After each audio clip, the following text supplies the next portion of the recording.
Hey guys, welcome to the Mind Hiking Podcast. I'm your host, Brody Frye, and today we got a short bonus episode, but I hope it helps somebody. If you're going through something tough, I'm just trying to lend a helping hand with this episode, so I hope you enjoy, and if you're not struggling with anything, then that's good to hear, and hopefully this helps when the time comes. So, stay tuned. Hello and welcome everyone. I'm your host Brody Frye, and here we dive deep into difficult questions. We'll map out thoughts, theories, and crazy ideas for the love of knowledge and growth. So, how do we answer some of the mind's toughest questions?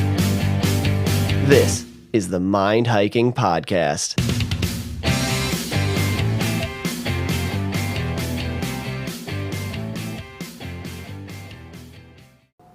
Hey everyone, welcome back. Today, I got another Arnold Palmer. These things are good. I'm starting to like these things. It's refreshing. Oh, I also got the, for the regulars, thank you for all your support, that listen every week. I got the air freshener finally out for recording here because the thing always goes off. We got an automatic air freshener in here, and I'll be recording and you can hear it like spray in the background. I'm like, one of these days I'm going to remember to take that thing out before I record, and don't worry, that's not going to go off in this episode. But today I kind of want to talk about something specific, but before we get into it, I want to kind of talk about today a little bit for me. Like, it's like relaxing getting behind the mic. I remember I used to be so scared. I used to be so fearful of getting behind the mic. Like, my episode 1 is just so choppy, and like, I used to be so uncomfortable and awkward, like, talking, especially like today is a perfect example. While I'm recording this, nobody's home except the dogs, and when I first sat in front of the mic and put the headset on, same thing. My first episode 1, nobody was in the house, and I was so uncomfortable talking. Like, I felt so weird talking with nobody in the house, and I knew nobody was in the house. Like, I just thought that was so weird. I'm like, this feels wrong to be talking out loud when nobody's here. I don't know, just like talking into a piece of technology or a piece of equipment. And like, I think, like, what do the dogs think? Do the dogs just think I'm crazy? Like, now they're used to it. Now it's normal to them. But like, I thought it was the weirdest thing, but like, now, after a hell of a day today, I can finally relax. Like, I feel relieved behind the mic now. It's like, I can finally sit down and just get my thoughts out to you guys. It's awesome, because some days, like, I'm sitting there at work and all I'm thinking about is recording a podcast. Sometimes I'm just like thinking all day long what I could be recording, and today was pretty close to one of those days. I didn't think about it all day, but I definitely had some good ideas and some upcoming good episodes, so stay tuned for those. But yeah, it's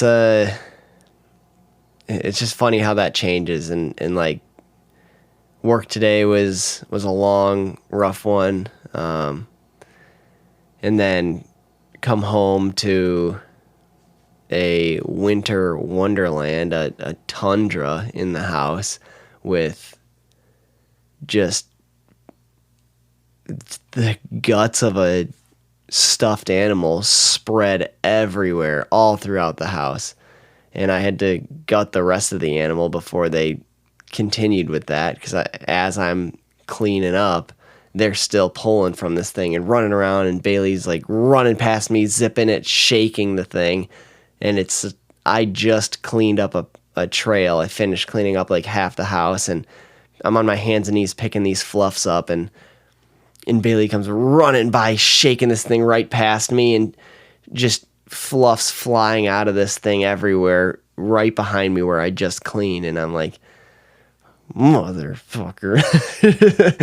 So I had to take that thing and just like gut it out. So there's nothing left in there. And I just threw them the skin, and they don't care. They love it either way. So, but yeah, it's just funny how they got to tear that stuff up. So had to clean all that up.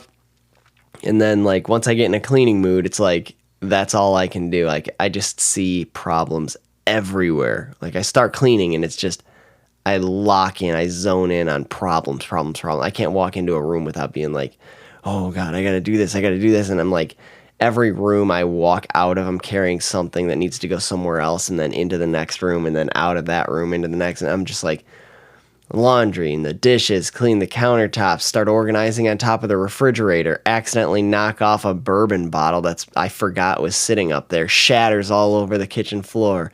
And that was awesome. So then the kitchen just smelled like freaking bourbon, and then I had to clean all that up. And that it was one of those like shitty glasses that like just shard into a million pieces everywhere. And yeah, like just finding glass in the next room, and yeah, that was definitely got me so happy and so excited for this evening. And I'm like, wow, this is going to give me ample opportunity to record a podcast now, and I'm going to be in such a great mindset for that. So finally got that cleaned up and mopped up, and got the rest of the fluffs off the floor, vacuumed the rest of the house while I was at it, and yeah, here we are. I got my Arnold Palmer, and finally get to sit down and relax and get around to doing this. So yes, it is definitely more comfortable here than where I just was 10 minutes ago. So one more sip, sorry. And by sip, I mean huge gulp. Because I know I'm going to start rambling now. Even more. All right. So today I want to talk about, and thank you for listening to all that prequel stuff. I want to talk about fear. So I kind of touched on that on this little introduction. Just being afraid of talking into the mic. But that's kind of not the fear that I want to talk about. I more want to talk about the emotion of fear itself. And like any topic, this is one that there's an infinite amount of depth to it and an infinite amount of angles that we can attack this from. And, you know, this is definitely a topic that I could come back to many times, like pretty much all of them. So definitely one to come back to. But the topic of fear, very interesting. And as you guys, I'm sure, know, there are many types or varieties of fear. Like any emotion, you can pick out minute details or categorize it in all different ways. Like every emotion has different depth to it, and every emotion, you know, it's kind of like a color wheel. Or if you listen to one of my episodes, I think it was, I don't remember the number, but I think it was Be Creative was what I named it. But that one we talk about colors a lot, and kind of like that, where emotions are very similar, where it's more of like a three-dimensional sphere of depth to it rather than just a 2D wheel. There's just so much to it, so it's one that we're definitely going to come back to. But I mean, you got like jump scare horror movie fear, you got like actual like close encounter death fear, like near death experience fear, like paralyzing fear, and like a fear of the future, fear of the past, fear. There's current fear would be something like again, there's so much to it. I mean, you could be fearful of a speech. You could be fearful of getting pulled over by the police. You could be fearful of a grizzly bear in front of you when you're out on a hike or something like that. But what's crazy is it's all you call it all the same emotion. It's all fear, but like yeah, you can describe it differently, but it's amazing like how we feel fear, because like when you're in high school or wherever giving a speech, like that is your heartbeat starts pumping faster and you might start sweating, getting sweaty palms, or the other way around actually. I mean, people always talk about sweaty palms. I never had that problem. My palms just get turned to ice. Like my circulation like slows down and like all my blood like retracts to my core, and like I don't know, it's weird. My hands turn to ice. My hands get really cold when I'm like fearful of something or nervous or something like that. But yeah, other people get sweaty palms, they start sweating. But like that, like you get fearful in like your body's getting ready for like fight, flight, or freeze, that whole thing. And it's just crazy that your body can't really tell the difference. Like obviously you know the difference. Like it's not like a fear of death giving a speech, but like your body is preparing you and can't really tell the difference like between that and like a grizzly bear in front of you or something like that, or like any crazy wild animal in front of you. And your body's just preparing yourself to do something, to react or to act. And it's amazing to me that the amount of stress that we have as a society now, it like we're so disconnected from real fear, like life-threatening fear. Like we feel fear when we can't pay bills. Like we feel fear when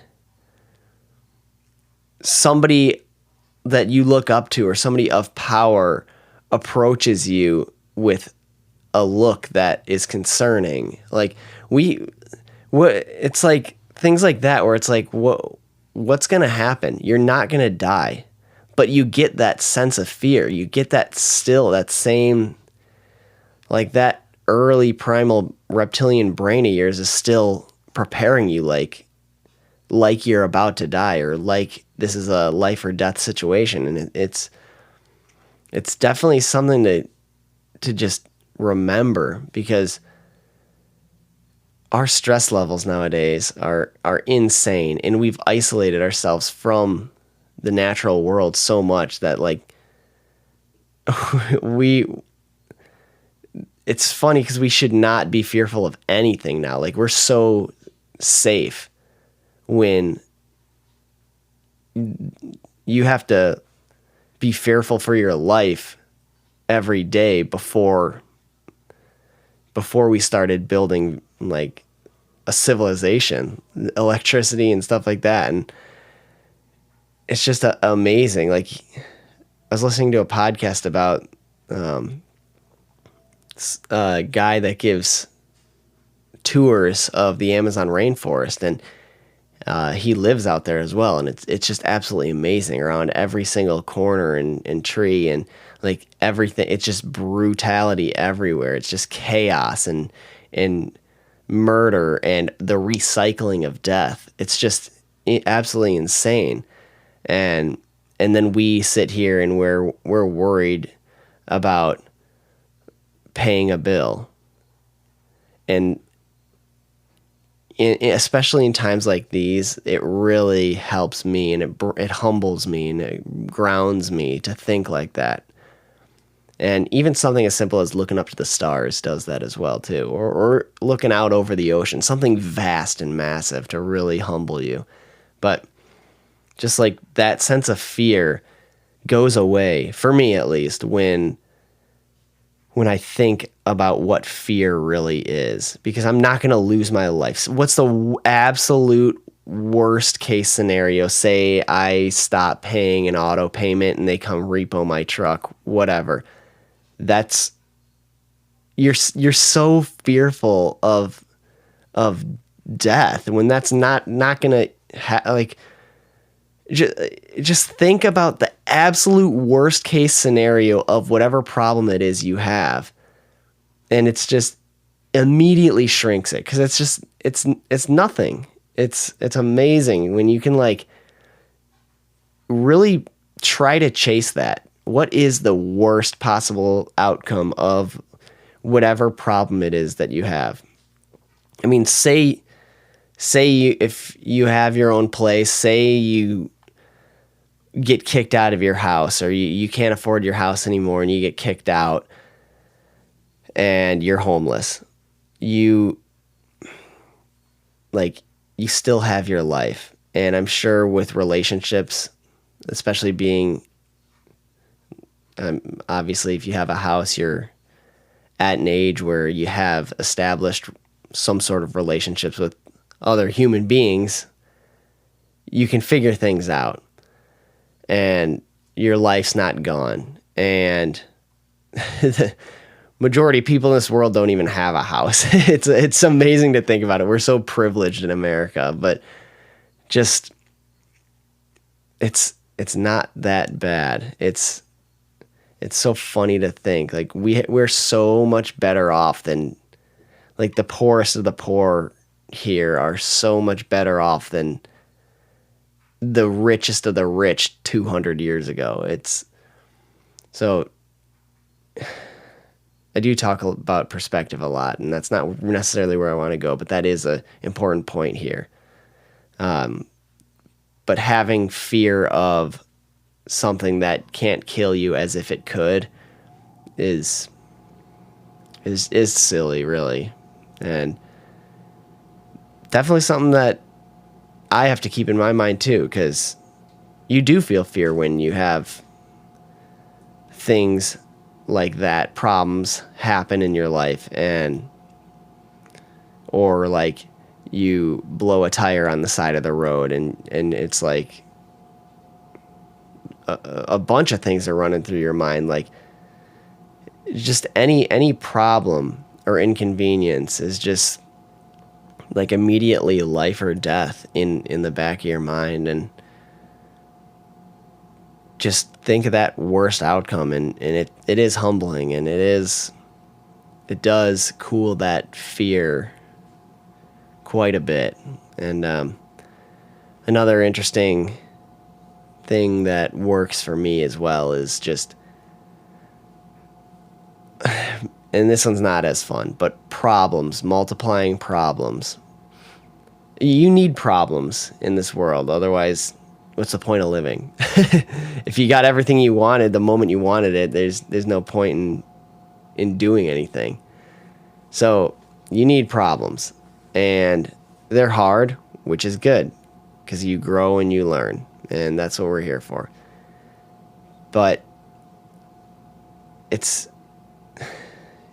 you have a problem that you can't, that is causing you that fear, and then I'm sure all of you guys have those days where you have like multiplying problems where things just get worse and worse and worse, it feels like, and it's like the first thing happens and it's like it sucks, and you're like, are you serious, blah, blah, blah, whatever, and then like the next problem and the next problem and the next problem, and then it just like you get like dull or numb to it, and it's like, okay, what can I do? I can only do one thing at a time. You can't. Multitasking is another whole nother topic, but it's impossible for our brains to multitask. If you're doing more than one thing at once, it's fragmented attention. You're splitting, you're focusing back and forth rapidly. It's fragmented attention. And so all you can do is pick, you have an order of priority, and you pick and you prioritize and execute. So when you're focusing on one thing, whatever works best for you, whether it be get the easiest thing done and out of the way or get the hardest thing done and out of the way, just prioritize and execute. And that builds confidence and comfort knowing that you're accomplishing things. And when you have multiple problems thrown on top of you, it strengthens your mind because it forces you to think. It forces you to prioritize. It forces you to focus on something when if you only have one bad problem or a fearful, like fear can lock you up. And if you have like that problem, that like a problem that causes you to lock up, and you have, I don't know, sometimes more problems can break you free. It sounds weird. It sounds really goofy, but I don't know. There's something really humbling, and I don't know, it just builds confidence and feels good to plow through problems and solve this stuff. So for me, having multiple problems and then being able to prioritize and execute and solve them really is big.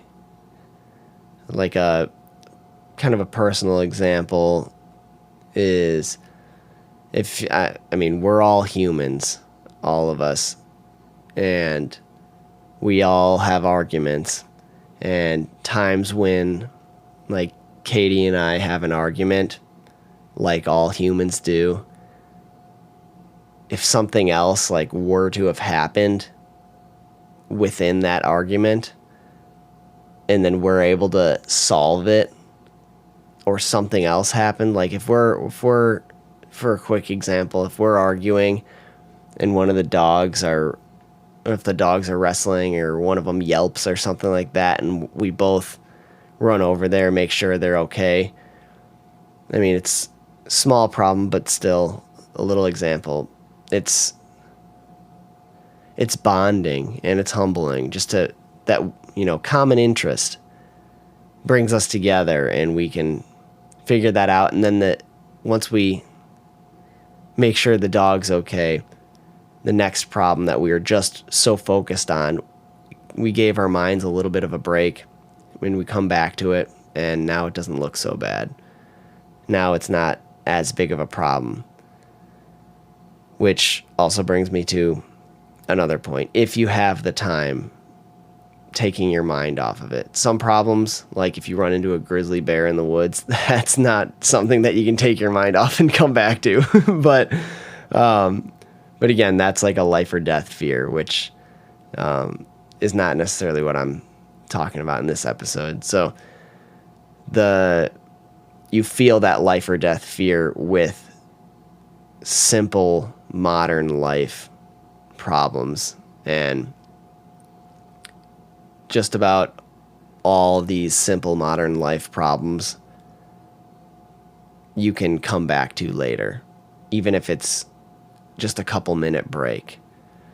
So if you can do that, just take a breather and come back to it, because that's huge. Because the second the problem happens, everything rushes to the top of your head. Like all your emotions, first of all your emotions, and then all your thoughts, and they're mixed in with all the emotions. So if you can give it just even a minute, just walk away to soothe the emotions a little bit, just to simmer that down a little bit. That's huge, because now then your thoughts can kind of settle out. Like it's like if you take like sand or mud in a jar of water and you shake it up and then you just set it down, and then you see all the heavy stuff settle down really quick, and then it just like goes from like a murky water to like a just kind of like a dirty water, and then if you leave it long enough it's just clear water on top and just a solid layer of mud on the bottom. And that's kind of what you can think clear when you let things settle, is basically what I'm trying to get at. So that fear of life or death is just an interesting, it's kind of funny how our brains just immediately think life or death, because we're animals. We're humans, but we're animals, and we're more connected to this earth than people want to believe sometimes. So, but we've built up this structure in this society, and our emotions are still there. Our brains haven't evolved as fast as our way of living has. So, something to keep in mind. Hopefully this helps you out with problems. Hopefully that if you guys are going through something, which I'm sure each and every one of you are, because I know I've always been going through something. There's always something. So I know everybody's got plenty to talk about, and so hopefully this helps you guys out with your problems.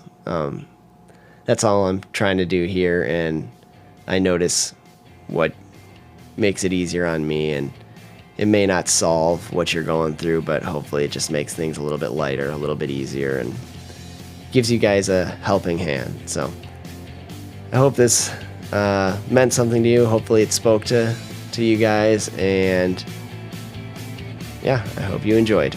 So thank you for tuning in, and I hope you guys have a great rest of your week, and I will see you guys on Monday. Thanks.